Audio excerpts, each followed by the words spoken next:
Thomas the Tank Engine wouldn't stop being a nuisance. Night after night, he kept the other engines awake. "I'm tired of pushing coaches. I want to see the world." The other engines didn't take much notice, for Thomas was a little engine with a long tongue.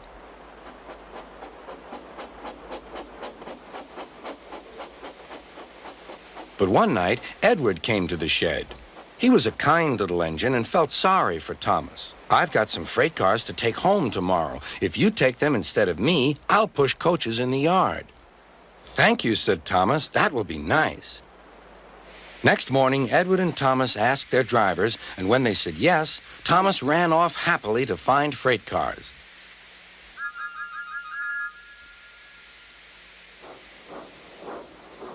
Now, the freight cars are silly and noisy. They talk a lot and don't attend to what they are doing.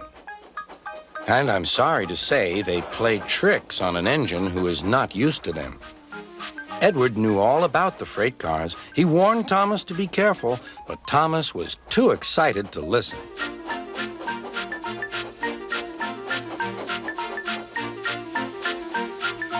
The shunter fastened the coupling, and when the signal dropped, Thomas was ready. The conductor blew his whistle. "Beep, beep," answered Thomas, and started off. But the freight cars weren't ready. "Oh, oh," they screamed. "Wait, Thomas, wait!" But Thomas wouldn't wait. Come on, he puffed. "All right, don't fuss. All right, don't fuss," grumbled the cars.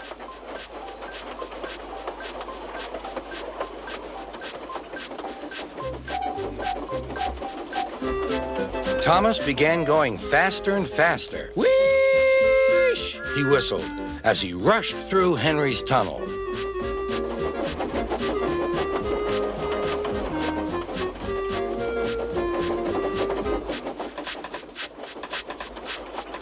"Hurry, hurry," called Thomas.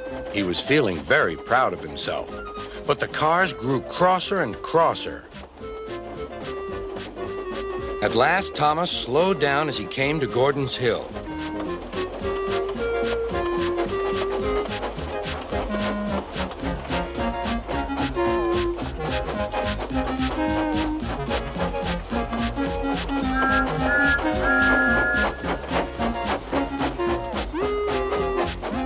"Steady now, steady," warned the driver as they reached the top.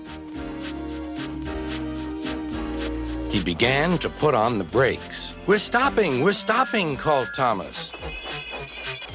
"No, no, no," answered the cars, bumping into each other. Go on." Before the driver could stop them, they had pushed Thomas down the hill and were rattling and laughing behind him.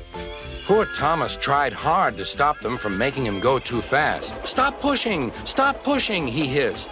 But the cars took no notice. Go on, they giggled in their silly way. "There's the station. Oh dear, what shall I do?" cried Thomas. They rattled straight through and swerved into the goods yard. Thomas shut his eyes. "I must stop." When he opened his eyes, he saw he had stopped just in front of the buffers. There, watching him, was Sir Topham Hatt. "What are you doing here, Thomas?" he asked. "I've brought Edward's freight cars," Thomas answered. "Why did you come so fast?" "I didn't mean to. I was pushed," said Thomas. "You've got a lot to learn about freight cars, Thomas. After pushing them about here for a few weeks, you'll know almost as much about them as Edward. Then you'll be a really useful engine."